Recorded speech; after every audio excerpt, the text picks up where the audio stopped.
Sening ham dunyoga kelishing kutgan quvonchdan boshlari ko'klariga yetgan gohida erkalab oyog'ing o'pgan ota u ona u olamdan o'tgan gohida erkalab oyog'ing o'pgan ota u ona u olamdan o'tgan chiroyli ismni senga bag'ishlab gohida o'zlarin g'amlariga tashlab chiroyli ismni senga bag'ishlab gohida o'zlarin g'amlariga tashlab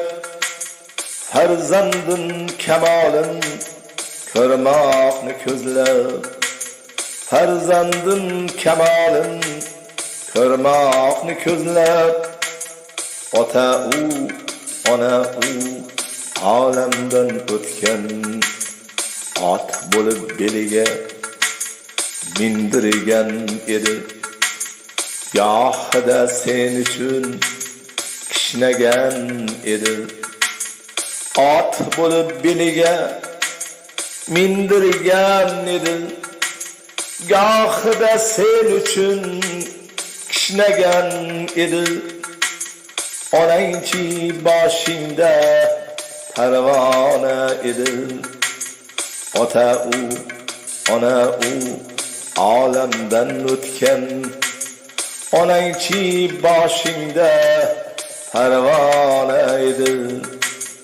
ota u ona u olamdan o'tgan qarilik ham eshik qoqib qolganda ko'zingga mo'ltirab mungli boqqanda qarilik ham eshik qoqib qolganda ko'zingga mo'ltirab mungli boqqanda sen nodon beparvo chiqib ketganda ota u ona u olamdan o'tgan keraksiz buyundek chetda qolganda gaplari birovga yoqmay qolganda qo'llari duoda qolib ketganda ota u ona u olamdan o'tgan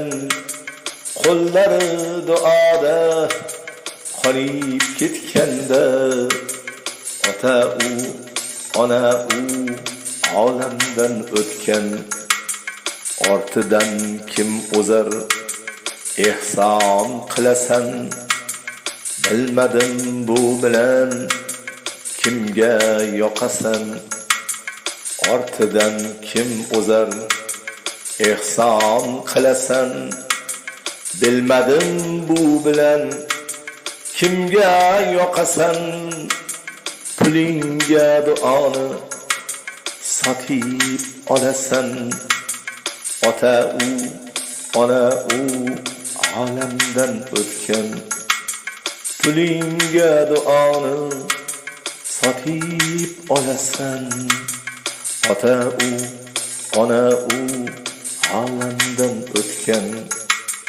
ota u ona u olamdan o'tgan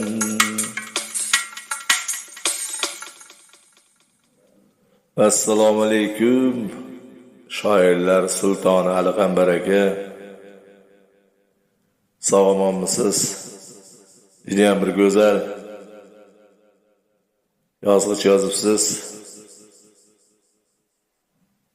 Dunyodan o'tib ketgan ota-onalarimizni Alloh rahmat qilsin. Inna lillahi va inna ilayhi rojiun. Hayotda qolgan ota-onalarni, hech aqrabolarni Alloh o'zi panohida asrasin, uzoq umrlar, oilada o'g'il qizlari, nabiralari bilan birgalikda hayot kechirishlarini yaratgan mehribon Alloh o'zi nasib o'zi aylasin. Aka, rahmat, juda ham go'zal, chiroyli she'r yozibsiz. Qo'limizdan kelganicha ijro qildik. Endi buni professional hofizlar, ashulachi aka-ukalar eshitib to'g'ri qabul qilasizlar degan umiddaman. Sog' bo'linglar.